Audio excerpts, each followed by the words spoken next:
Magandang araw. Pagka-uwi nga namin galing dun sa therapy center na pinapasukan ni Bale, nagpalit nga lang ako dyan ng damit at dumiretso na ako dito sa kusina para syempre makapagluto ng uulamin. Meron nga akong palaging nakikita at napapanood nung nakaraan pa at ang sabi nila masarap daw to, kaya ayun, na-curious ako at itatry ko nga siya ngayon. Tapos square nga daw yung tawag dito at yung mga ganitong madali lang talagang lutuin, yung gustong gusto ko na saktong-sakto rin namang pang ulam.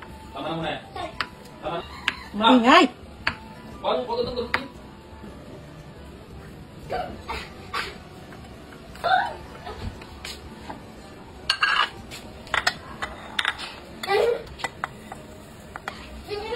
Habang nagpe-prepare nga ako dyan ng lulutuin ko, yung mag-ama ko naman na napakaingay dun sa may sala. Paano ba naman si Bal hindi maintindihan kung ano nga yung gusto niyang panoorin? Anyway, balik na nga tayo dito sa niluluto ko. Pagkatapos ko ngang i-cut into cubes itong tofu, nag-prepare nga lang ako dyan itong cornstarch, egg at nitong breadcrumbs. At para kahit papano ay may lasa na rin siya, naglagay lang ako ng konting garlic powder, paminta at asin dun sa cornstarch. Tapos ayun, minekos-mekos ko nga lang yan at pinaikot-ikot ko nga lang yan dito sa tatlong to hanggang sa maging ganito nga yung itsura nila at parang medyo napalaki yata yung cut ko ng mga tofu.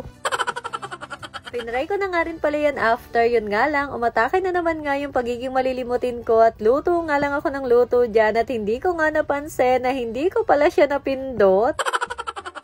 Ito nga yung isa sa palaging nangyayari sa akin, lalo na kapag nag-unbox ako or gumagawa nga ako ng video na pang-affiliate na hindi ko talaga napapansin na hindi ko pala nai-start yung button para mag-start nga yung video. Anyway, ayun, tapos ko na palang i-fry itong mga tofu at gumagawa na nga ako ng sauce dyan at medyo bawasan nyo nga lang sa part na to na paglalagay ng seasoning kasi napaalat nga itong gawa ko. Nagdagan ko na nga lang ng konting tubig at asukal yan hanggang sa tumama nga siya sa panglasa ko. Tapos ayan, minekos-mekos ko nga lang siya hanggang sa maging ganito yung consistency niya at nag-drizzle nga lang ako ng konti dito sa mga tofu. Hindi ko sure o tingin ko mali lang talaga yung paggawa ko ng sauce kasi sakto lang naman yung lasa niya pero yung tofu ay masarap talaga at malutong. Para meron ngang kapartner itong ating tofu square, gumawa na nga rin ako niyan itong crab and corn soup na gustong gusto ko talaga pero syempre paminsan-minsan lang. Kain na nga rin pala ako niyan pagkatapos at kumain na kami ni tatay. Tapos si Bal pinauna ko na kasi alam niyo naman ayaw niyang makita yung mga ganitong klase ng ulam. Anyway, bago pala lahat ng yan, nag-open nga muna ako nito mga parcel na dumating sa akin at wag po kayo mag-alala, hindi po ako magastos kasi halos lahat nga po yan ay pinadala lang sa akin. Ito nga cookware set na to na talaga namang gustong gusto ko at palagi nyo nakikita sa akin ay halos makompleto ko na talaga yung kulay at natutuwa talaga ako kapag nakikita ko nga sila dun sa kusina. Yung iba nga nito ay naibigay ko na sa mga kapatid ko, kumari ko at yung iba ay ipang-reregalo ko naman. Tapos etong serving dish na to, tuwang-tuwa talaga ako dyan kasi ang ganda talaga niya at hindi ko nga ine-expect na magkakaroon nga ako niyan. Ito na nga siguro yung bunga ng pagsisipag at pagsisikap natin mula nga nang sumabak tayo sa journey to. Alam ko naman na malayo pa kaya naman sa mga kapwa nanay ko dyan, wag po tayong mawala ng pag-asa at magsipag lang tayo at wag tayong tumigil mangarap para sa ating pamilya. O siya, baka saan pa tumapunta at magkaiyakan pa kaya eto na nga lang po muna ulit for today's mini vlog.